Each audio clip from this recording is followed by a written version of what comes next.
నెత్తురు మండే నవతరం ఇక్కడికి తరలి వచ్చింది. జంగ్ సైరన్ మోగించడానికి వచ్చిన మా యంగ్ జనరేషన్ కు హృదయపూర్వకంగా నమస్కారాలు.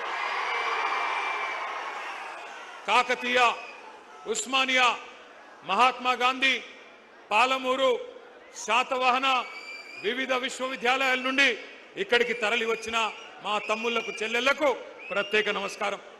అశోక్ నగర్ నుండి, దిల్సుఖ్ నగర్ నుండి, చిక్కడపల్లి నుండి, వివిధ కోచింగ్ సెంటర్ల నుండి ఇక్కడికి తరలి వచ్చిన మా పోటీ పరీక్షలకు ప్రిపేర్ అవుతున్న అభ్యర్థులందరికీ నమస్తే. పెద్దలు ఎప్పుడో చెప్పారు, యువశక్తి శివమెత్తితే పోరాటాలు పోటెత్తుతాయి, నవశక్తి విజృంభిస్తే విప్లవాలు విరబూస్తాయి, మీరు పిడికిలి బిగిస్తే పీఠాలే కదిలిపోతాయి,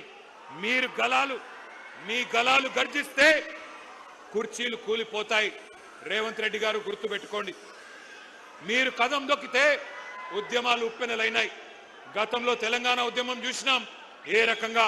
మరి తెలంగాణ ఉద్యమంలో యువత కలిసి వచ్చిన తర్వాత పెద్దలు కేసీఆర్ గారి నాయకత్వంలో ఏ రకంగా రాష్ట్రాన్ని సాధించుకున్నామో కూడా ప్రపంచం మొత్తం చూసింది.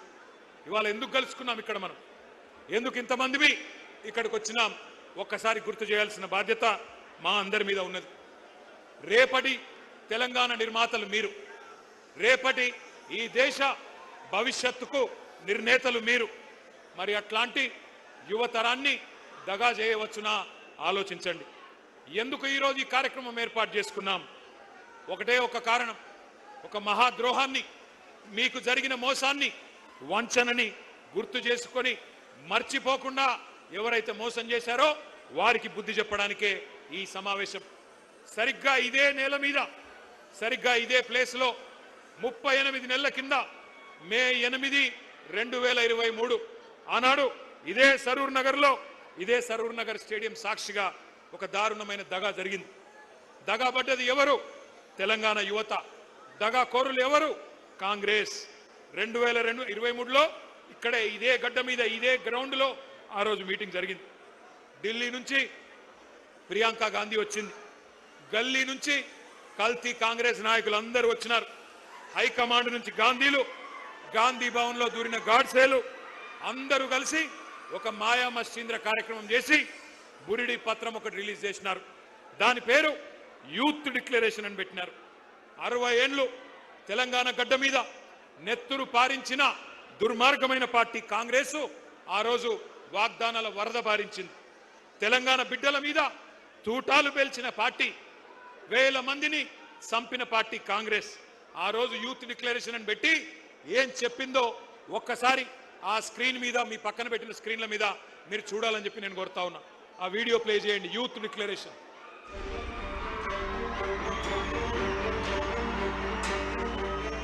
We have released a detailed job calendar for 2 lakh government jobs in the first year of our government. 2 lakh सरकारी पद जो आज खाली पड़े हैं, इनको 1 साल के अंदर अंदर हम भरना चाहते हैं और इसका पूरा प्रयास करेंगे। भर्ती के लिए हर साल एक जॉब कैलेंडर बनाया जाएगा। बेरोजगार युवाओं के लिए हर महीने 4000 रुपए बेरोजगारी भत्ता हम कह रहे हैं देंगे। शिक्षा प्राप्त कर रही 18 साल से ऊपर की लड़कियों को इलेक्ट्रिक स्कूटर मिलेगा। हाँ, ये मुझे भी पसंद है, ये वाला। SC, ST, OBC, माइनॉरिटीज और EWS के जरूरतमंद बच्चों के लिए फीस का रीइंबर्समेंट किया जाएगा। అదే విధంగా విద్యా ఉపాధి అవకాశాలను మెరుగుపరిచేందుకు, వాళ్ళ సమస్యల్ని వినేందుకు యూత్ కమిషన్ ఏర్పాటు చేయడం జరుగుతుంది. ఇదే కాకుండా ఈ విద్యార్థి నిరుద్యోగ యువకులకు 10 లక్షల రూపాయల వరకు వడ్డీ లేని రుణాలనిచ్చే బాధ్యత రాష్ట్ర ప్రభుత్వం తీసుకుంటుంది. తెలంగాణ రాష్ట్ర ప్రభుత్వంలో రాయితీలు పొంది ఇతర రాష్ట్రాలకు సంబంధించిన ఉద్యోగాలు కల్పిస్తున్న పరిశ్రమలలో 75% స్థానిక నిరుద్యోగ యువకులకే ఉద్యోగ అవకాశాలు ఇచ్చే విధంగా చట్టాన్ని తీసుకొస్తాం.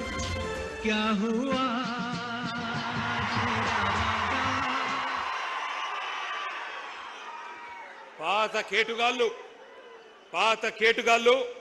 కొత్త డూప్లికేట్ గాళ్ళు ఇద్దరు కలిసి తెలంగాణ యువత మీద నకిలీ ప్రేమలు నటిస్తూ విసిరిన వల పేరే యూత్ డిక్లరేషన్. ఈ యూత్ డిక్లరేషన్ లో 24 హామీలు తెలంగాణ యువతకు కాంగ్రెస్ పార్టీ ఇచ్చింది. నేను అడుగుతా ఉన్నా, ఇక్కడికి వచ్చిన మా తమ్ముళ్లను మా చెల్లెలను, ఒక్కటన్నా నెరవేరిందా? ఒక్కటన్నా నెరవేరిందా? సౌండ్ వినబడతలేదు. ఒక్క హామీ అన్న నెరవేరిందా? ఏడాదిలో 2 లక్షల ఉద్యోగాలు వచ్చినాయా? ప్రైవేట్ కంపెనీల్లో 75% రిజర్వేషన్ వచ్చిందా? కాలేజీ అమ్మాయిలకు స్కూటీలు వచ్చినాయా? యువతకు 10 లక్షల రుణాలు వచ్చినాయా? ఫీజు రీయింబర్స్మెంట్ పైసలు వచ్చినాయా? 4 ట్రిపుల్ ఐటీలు 3 యూనివర్సిటీలు వచ్చినాయా? నెలకు 4,000 నిరుద్యోగ భృతి వచ్చిందా? 10వ తరగతి పాస్ అయితే 10,000 వచ్చిందా? 12వ తరగతి పాస్ అయితే 15,000 వచ్చిందా? డిగ్రీ పాస్ అయితే 1,00,000 వచ్చిందా? పీజీ పాస్ అయితే 1,00,000 వచ్చిందా? పిహెచ్డి చేస్తే 5 లక్షలు వచ్చిందా? మరి ఏమొచ్చిందని నేను అడుగుతా ఉన్నా. ఈ పార్టీకి ఓటేస్తే నేను అడుగుతున్నా మిమ్మల్ని, ఇంత మోసం చేసిన వాళ్ళను ఏమందాం? దగేబాజ్ అందామా? దోఖేబాజ్ అందామా? దగుల్బాజీలు అందామా? ఏమందాం? మీరు ఆలోచించండి. ఒక్క మాటలో చెప్పాలంటే, young generation got cheated by a old jackal. Young generation got cheated by a old jackal. ఒక జిత్తుల మారి ముసలి నక్క కాంగ్రెస్ యువజనాన్ని తెలివిగా చిత్తు చేసింది. ఒకనాడు మా జగిత్యాల అలిశెట్టి ప్రభాకర్ అనే ఒక మహాకవి, ఆయన అన్న ఒక మాట గుర్తొస్తున్నది వాళ్ళ ఉపన్యాసాలు వింటుంటే.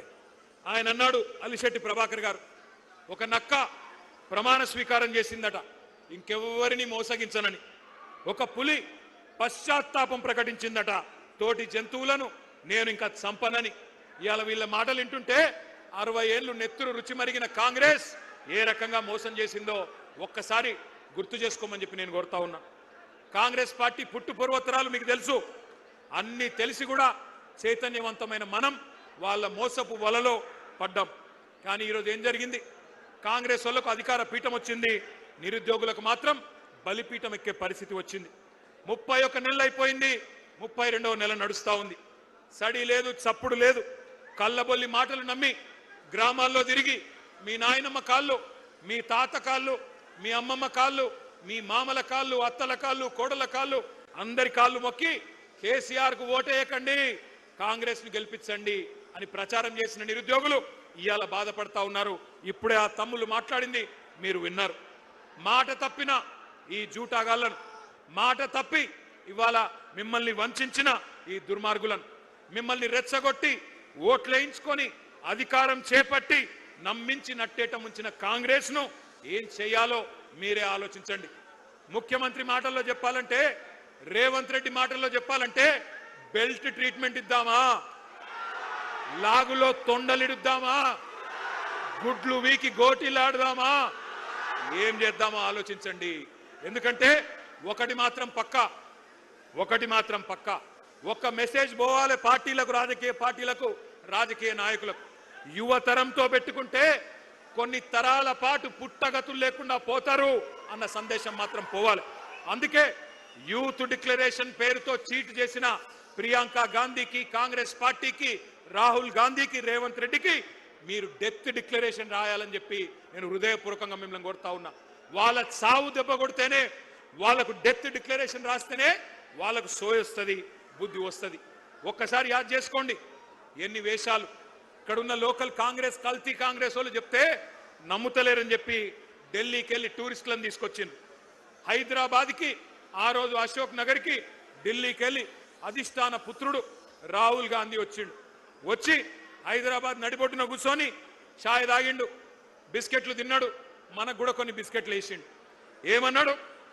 2 ఉద్యోగాలు, 2 ఉద్యోగాలు బీకేయండి, కేసీఆర్ది కేటీఆర్ది ఉద్యోగం బీకేయండి, ఒకటే సంవత్సరంలో 2 లక్షల ఉద్యోగాలు ఇస్తా అన్నాడు. అన్నాడా లేదా? మీరు కింద మర్చిపోతే ఒక్కసారి ఆ స్క్రీన్ మీద రాహుల్ గాంధీ ట్వీట్ తెలుగులో పెట్టాలని కోరుతా ఉన్నాం. కూర్చోండి మధ్యలో, మీరు కూర్చోండి, జర కూర్చోండి, మధ్యలో ఉన్న వాళ్ళందరూ కూర్చోండి, కూర్చోండి, కూర్చోరా నాయన. ఇది రాహుల్ గాంధీ ఆ రోజు వేసిన ట్వీట్. ఒక్కసారి చూడాలి మీరందరూ కూడా. ఏమన్నాడు? 30 లక్షల మంది నిరుద్యోగులు కేసీఆర్ గారి పాలనలో నష్టపోయారు. వాళ్ళందరికీ మనకు హిందీ వస్తుందో రాదో అని తెలుగులో ట్వీట్ చేసిండు రాహుల్ గాంధీ. మొదటి సంవత్సరంలోనే 2 లక్షల ఉద్యోగాలు ఇస్తా అని రాహుల్ గాంధీ చేసిన ట్వీట్ ఇది.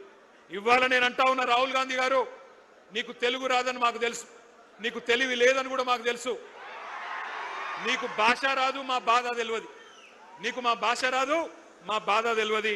అందుకే రాహుల్ గాంధీ నీకు అర్థమయ్యే భాషలోనే చెప్తా ఉన్నా, నీ భాషలో చెప్తా ఉన్నా. देश भर में मोहब्बत के दुकान के डिंडोरा पीटने वाले राहुल जी, क्या आपको याद है हैदराबाद और अशोकनगर चाय की दुकान याद है आपको? चाय पे चर्चा याद है कि नहीं? जहां आपने 3 साल पहले बेरोजगारों से झूठे कस्में आपने खाई, झूठे वादे किए, वहीं से जहां आपने एक तस्वीर लेके ट्विटर में डाल के हमारी युवा को बहकाया, तकदीर बदलने का वादा किया, जहां उन्होंने आपको पूरी तरह से तहे दिल से आपका शुक्रिया अदा किया। याद है वो चाय का अड्डा अशोकनगर का? मैं राहुल जी से पूछना चाहता हूं, आज आपसे पूछते हैं राहुल जी, क्या हुआ आपका वादा? क्या हुआ 2 लाख नौकरियों का वादा? क्या हुआ जॉब कैलेंडर का वादा? क्या हुआ 4000 रुपया बेरोजगार भत्ते का वादा? क्या हुआ हमारे बहनों को स्कूटी देने का वादा? क्या हुआ युवाओं को 10 लाख इंटरेस्ट फ्री लोन देने का वादा? हम पूछते हैं राहुल जी। राहुल जी, तेलंगाना युवा आज जान चुका है, जाग चुका है। आपका बनाया हुआ नॉमिनेटेड चीफ मिनिस्टर आज हमारे यहां के युवाओं के जॉब देने के बजाय दिल्ली में आपका जेब भर रहा है।